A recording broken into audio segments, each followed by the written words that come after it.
নমস্কার। সুকুমার রায়ের লেখা গোপ চুরি। হেড অফিসের বড় বাবু লোকটি বড় শান্ত, তার যেমন মাথার ব্যামন কেউ কখনো জানতো।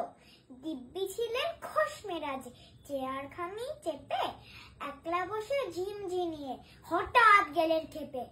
আটকে উঠে হাত পা ছুড়ে চোখটি করে গোল, বাবু ওকে গেলুম গেলুম আমায় ধরে তোল। তাই শুনে কেউ বদ্যি ডাকে, কেউ বা ডাকে পুলিশ, কেউ বা বল কমড়িয়ে দেবে সাবধানেতে তুলিস। ব্যস্ত সবাই এদিক ওদিক করছে ঘোরাঘুরি, ভাবুয়াকে ওরে আমার গোপ গিয়েছে চুরি। গোপ হারানো আজব কথা, তাও কি হয় সত্যি? গোপ যারা তো তেমনি আছে, কমেনি একরত্তি। সবাই তাকে বুঝিয়ে বলে সামনে ধরে আয় না, মোটেও গোপ হয়নি চুরি, কখনো তা হয় না।